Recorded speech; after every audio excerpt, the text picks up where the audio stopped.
de aluminio, que es el principal coagulante, digamos, y tiene sus ventajas: alta disponibilidad, bajo costo, flexibilidad en el uso de diferentes tipos de agua. Y la desventaja es de que genera lodos. No hay duda que genera lodos y estos aluminatos de rato en rato los tenemos que primero decantar y después de borrar, llevarlos a un relleno sanitario. En fin, hay que ver cómo se van a disponer los lodos que contienen obviamente aluminatos. Entonces, en el proceso de coagulación-floculación, ¿no es cierto? Los coagulantes lo que hacen es desestabilizar los flóculos, ¿no es cierto? Y hacer que se unan unos con otros. ¿Cómo funciona esto? Le echas el sulfato de aluminio al agua, ¿no es cierto? Y se forma entonces el hidróxido de aluminio, ¿no es cierto? Y más los sulfatos. Y reacciona, como les he dicho, con la alcalinidad del agua. Este hidróxido de aluminio reacciona con los carbonatos. Los carbonatos son la medida de la alcalinidad del agua. Y funciona, entonces, hace un hidróxido, ¿no es cierto?, más los bicarbonatos. Es un compuesto inestable y después estos bicarbonatos se vuelven a hidrolizar, ¿no es cierto? Tienes entonces complejos, moléculas de hidróxido de aluminio más 4, hidróxido de aluminio de 17 y el hidróxido de aluminio 3 y más 5. Todos los hidróxidos son insolubles que se precipitan. Entonces, eso es lo que hace el sulfato de aluminio. Son cuatro mecanismos que hacen que haya remoción de coloides: la compresión de la doble capa, la absorción y neutralización de la carga, la coagulación por barrido y los puentes interparticulares. Esto ya hemos visto, es la doble capa con su plano de cizallamiento, el límite de la capa adherida, la superficie de la fase sólida y la partícula que es electronegativa. Entonces aquí el núcleo, digamos, es electronegativa, y aquí tenemos la doble capa, ¿no es cierto? La superficie interior de la doble capa y la superficie exterior de la doble capa. Entonces tienes la capa adherida de Stern, que es esta. La primera de las capas, entonces, voy a tener como si fuera la capa de Stern. Y la otra es la de Guy, ¿no es cierto? Entonces, esta es la compresión de esa doble capa. Cuando le echas, cuando viene el sulfato, ya lo has echado, lo has disuelto y está como hidróxido de aluminio. El hidróxido de aluminio entra al agua, agarra el coloide y se adhiere, ¿no es cierto? Y se van juntando. Y van juntando por adsorción. Adsorción, no absorción. Absorción, que quiere decir que entra dentro de la partícula. Son adsorción, que es en la parte externa de la partícula. Así funciona entonces el sulfato de aluminio. Y también tenemos la coagulación por barrido. Una vez que se han formado cada vez más grandes, estos van cayendo, y a medida que van cayendo van agarrando más hidróxidos y más capas, y entonces tienes la absorción que sea por barrido. En un caso tienes alta turbiedad, la reacción es rápida, no es 10 a la menos 4 a un segundo, y en el otro caso es más lenta, ¿no es cierto? Pero cuando nosotros estamos haciendo el cálculo, normalmente intentamos que haya una floculación, una coagulación por absorción, no por barrido, ¿no es cierto? Pero si es por barrido, la reacción va a ser más lenta y va a tardar de 1.7 segundos. O sea, el proceso de coagulación o mezcla rápida es muy rápido. Dura 10 a la menos 4 segundos hasta un segundo, en el caso de floculación por absorción, y dura de 1 a 7 segundos en el caso de que sea con efecto de barrido. No puedes echar indefinidamente dosis de sulfato de aluminio. Cada vez que vamos a hacer dosis, le echamos dosis de sulfato de aluminio, siempre voy a tener que analizar la turbiedad residual. Y si tengo aquí a la izquierda la turbiedad residual y aquí a la derecha el aumento de lo que vamos a utilizar en sulfato de aluminio, primero Las partículas que estaban estabilizadas las voy a desestabilizar, voy echando más sulfato de aluminio hasta que aquí las desestabilizo completamente y la prueba de Hassas me da esta dosis. ¿Cuánto es esa dosis de sulfato de aluminio? Cuando yo puedo desestabilizar las partículas, hacer que los hidróxidos se peguen a las partículas y ahí se han fregado, las partículas se han desestabilizado, ya no pueden andar libremente, ahora tienen que estar juntitas y cuando están juntitas las puedo eliminar por sedimentación. Si les sigo echando más sulfato se van a reestabilizar, se reestabilizan y le tendría que echar muchísimo más sulfato para que tenga entonces la región de coagulación por barrido. Si estoy con coagulación por barrido, entonces le estoy echando mucho sulfato de aluminio. ¿Cuándo le echo mucho sulfato de aluminio? Cuando la turbidez es baja, muchachos. Ahí no hay más remedio y ahí vamos a gastar nuestro aluminio que da calambre. ¿Ya? Entonces, si la turbidez es baja, estamos fregados. Si la turbidez y la alcalinidad son altas, ahí estamos en jauja. ¿Cuándo es la mejor oportunidad que se tiene para hacer coagulación? Es cuando la turbiedad y la alcalinidad son altas. Ahí tenemos condiciones óptimas. Si la turbiedad es baja y la alcalinidad también es baja, ahí son condiciones muy pobres. A veces tengo que echarle lama al agua para que se enturbie un poco y pueda entonces yo entrar en lo que dice la normativa respecto a las normas de calidad de agua potable. Pero ya le estoy echando tierra, de repente le tengo que echar además cal, todo lo estoy enturbiando más, ¿no es cierto? Y entonces le tengo que echar más sulfato y entonces voy a estar en la región de coagulación por barrido. ¿Qué factores influyen entonces en el proceso de la coagulación? Primero, la característica del agua cruda, la alcalinidad, la temperatura, el pH. Y las variables químicas que son la dosis óptima del coagulante, el pH óptimo del agua cruda y la concentración óptima de coagulante. Voy a tener entonces esa clasificación que les decía, alta turbidez, alta alcalinidad. ¡Oh, maravilla! Bendito sea el Señor, dices tú, como diseñista de la planta, y dices, está facilingo de coagular. El sulfato de aluminio va a entrar y es muy efectivo a pHs de 5 a 7, no requiere adición de nada, ni de alcalinidad, ni de ayudantes de coagulación, nada, cero, ¿no es cierto? Simplemente el sulfato de aluminio va a hacer el trabajito solito.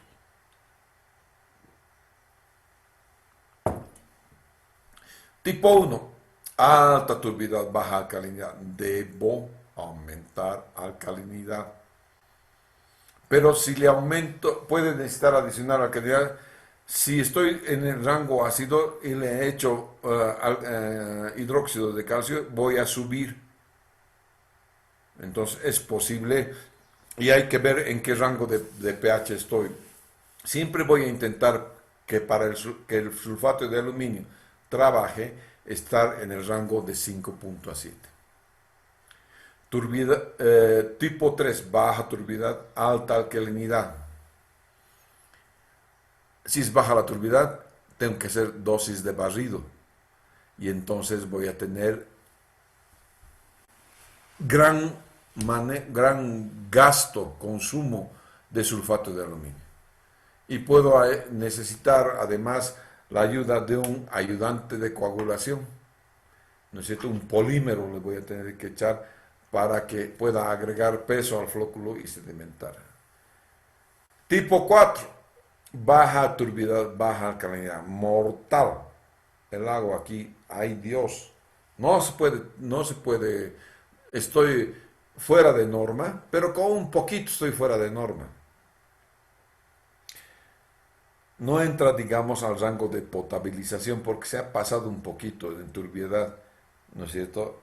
Cuando sucede eso, entonces los diseñistas, los contratistas, los que miran por parte del Estado cómo estás haciendo tu trabajo, se rasgan las vestiduras, ¿no es cierto? Entonces, tienes que ver que este tipo de aguas es muy, muy, muy difícil de coagular. Efectivo solamente para dosis de barrido, pero la dosis alta destruye la alcalinidad, deberá adicionarse además hidróxido de calcio y puedes producir un tipo 3 o arcilla para tipo 2 si tienes por aquí, le metes arcilla. Entonces ya la combinación de cosas extrañas de verdad es peludo para una planta de tratamiento. Se puede, pero no es muy arruinado. ¿No es cierto? Aquí tienes la concentración de coloides y aquí tienes la dosis de coagulante. Le voy metiendo dosis de coagulante, ¿no es cierto? A altas concentraciones de coloides, acá, porque tienes alta turbiedad si tienes coloides, entonces tienes aquí la dosificación óptima para coagulación por barrido, estás en zona 4.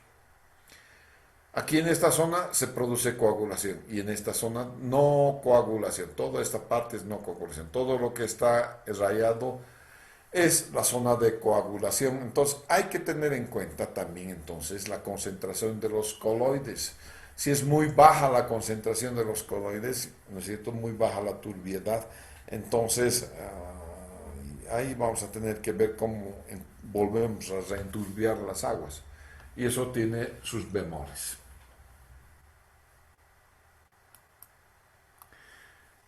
¿Cómo manejo el sulfato de aluminio?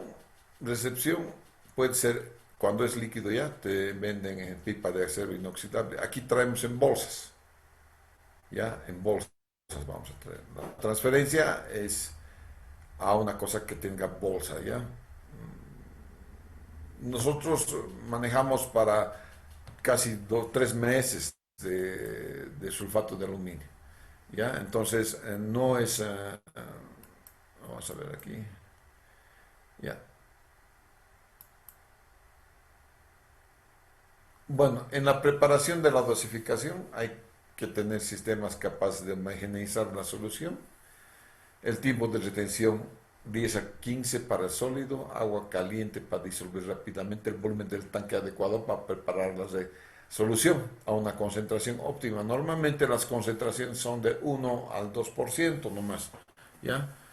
Y vas a considerar siempre 2 unidades porque cuando estés disolviendo el sulfato de aluminio queda todavía pues, como una borra ahí abajo, ¿no es cierto? Se termina de utilizar lo que has diluido, sacas fuera de combate ese tanque y tienes que entrar con el otro, ¿no es cierto? Siempre son dos, ¿no es cierto? Preparar soluciones más concentradas para evitar que los tanques sean de 10 a 20%. Eso lo maneja el técnico de la planta, ¿ya? Por ejemplo, yo he diseñado las cubas de dilución de sulfato de aluminio de la etapa El Alto en 2%.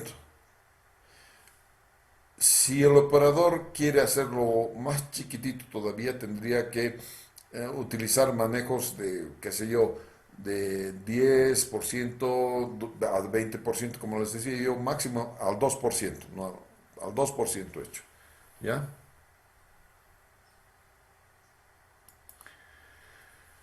La prueba de Harras, han visto ustedes que me sirve de una gran herramienta para saber cuál es la dosis óptima de coagulante.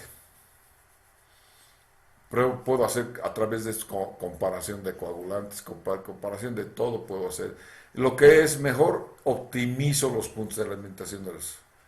Puedo tener gradientes y tiempos de mezcla. Puedo evaluar la dosis requerida de coagulantes. Estimo la velocidad de sedimentación y también puedo ver la evaluación de efecto del reciclaje del lodo. Un ensayo necesita equipos y necesita material y gente capacitada en manejo de laboratorio. ¿No es cierto? El ensayo va a simular condiciones de operación. Si tenemos, por ejemplo, uso adecuado del material y equipo, medición y control de la temperatura, concentración de soluciones de coagulante, dosis de coagulante y la relación con pH, el punto de aplicación del coagulante y si la aplicación es adecuada a los resultados que yo quiero obtener.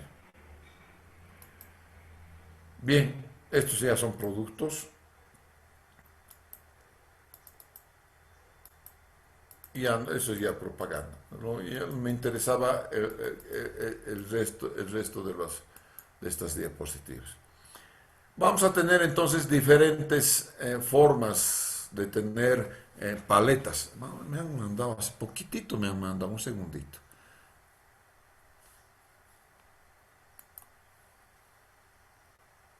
Estoy modificando las paletas de la...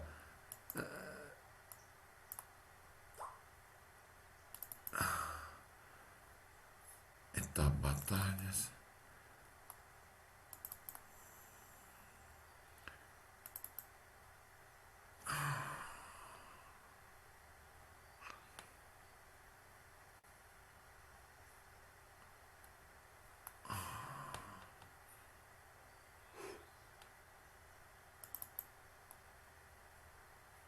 Un segundito, voy a ver si tengo lo que me han mandado, la oferta que me han mandado de, de,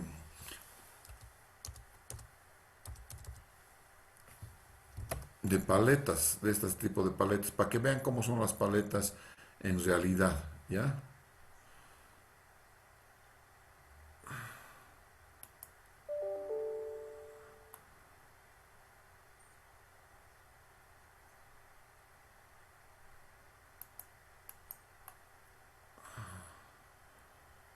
Ay, ay, ay, creo que no están, solo Panzango van a estar.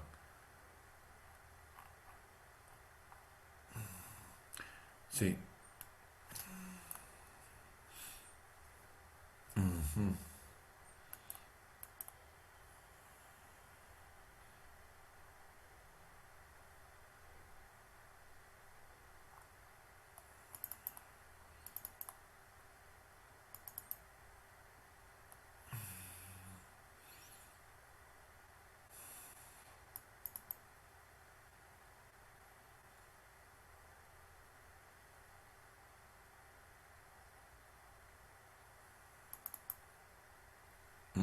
No encuentro.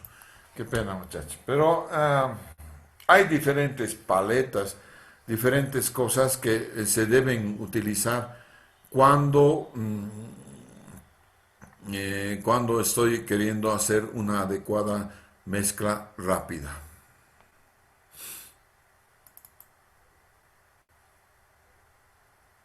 Sí, no hay.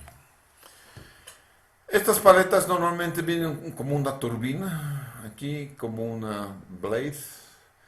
Estos también, estos también. A ver, creo que tengo incluso, pero la dirección web. En este momento voy a encontrar. Un segundito.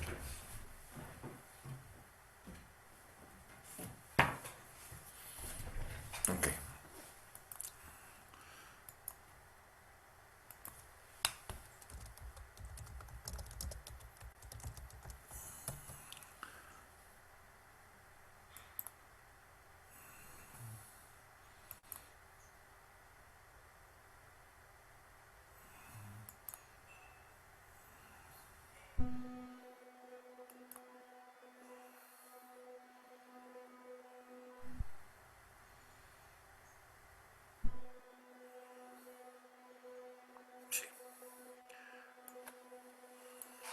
A ver, esta es una empresa técnica de fluidos españolas, pero que tiene representación aquí en Bolivia.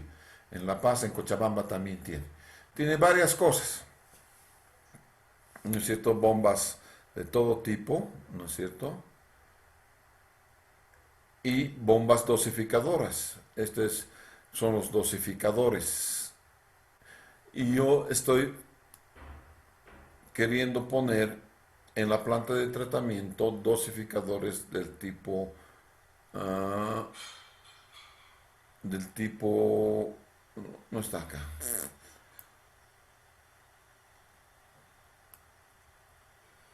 A ver, ¿dónde está? Estas bombas peristálticas. Voy a colocar entonces bombas peristálticas en la planta de tratamiento. Y aquí tienes los impulsores.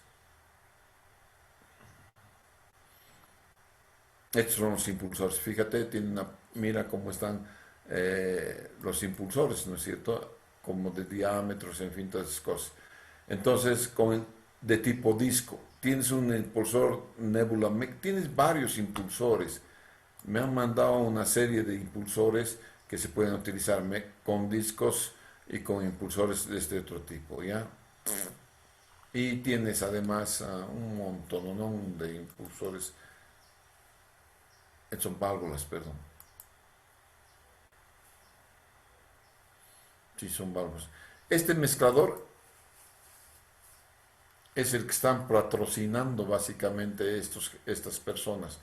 Dice que es el mejor que hasta ahora han producido, porque produce una de suspensión en la parte de abajo y una suspensión en la parte de arriba. Entonces no tienes mucho lodo, siempre está funcionando esto, ¿no es cierto? Eso es una gran ventaja, ¿no es cierto? Yo estoy proponiendo, creo, no es una de discos, es una turbina de hélices, ¿ya? Pero esta es una buena opción para cuando estés queriendo construir la planta de tratamiento, ¿de acuerdo?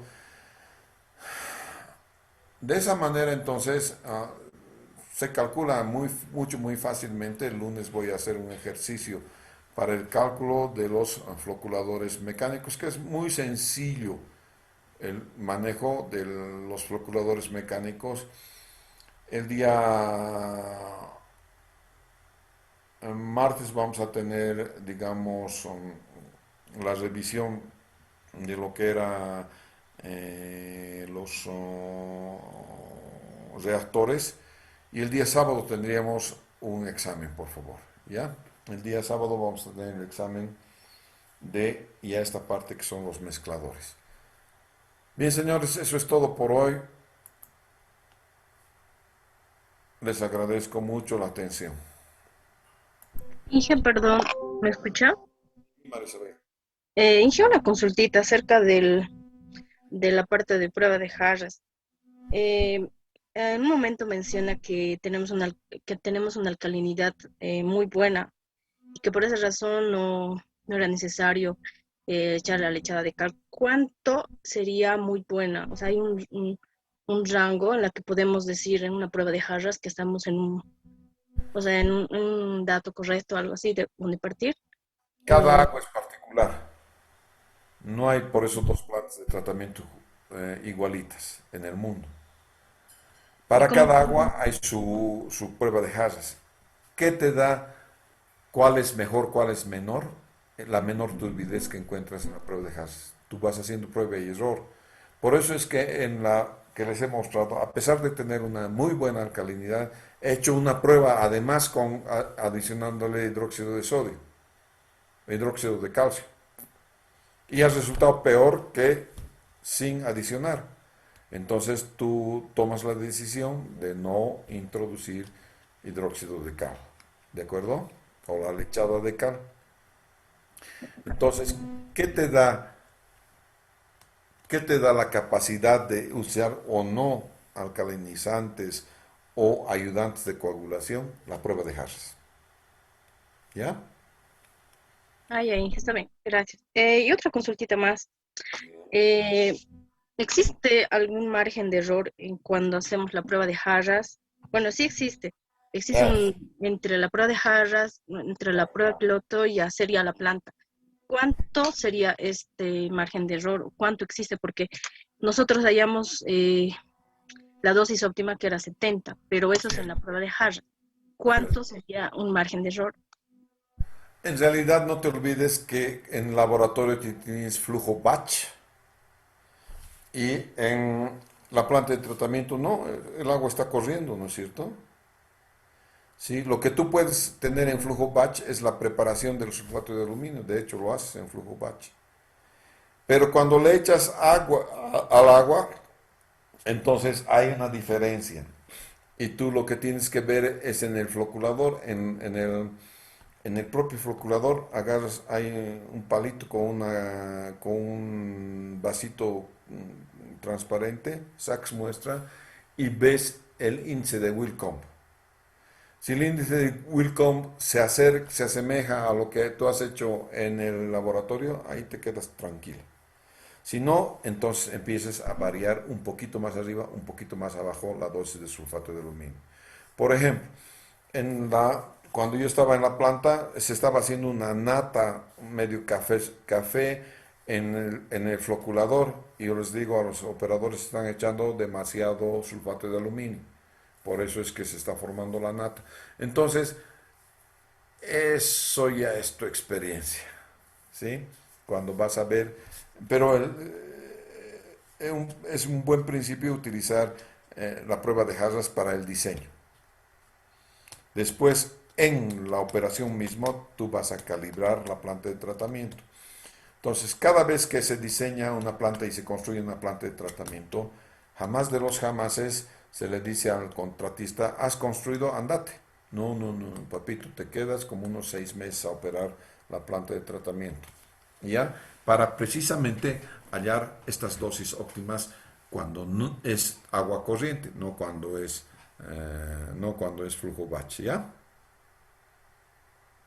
Bien, está bien, gracias. Ok.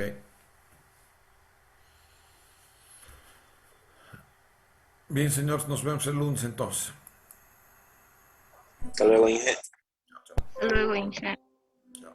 Hasta el lunes, Inge.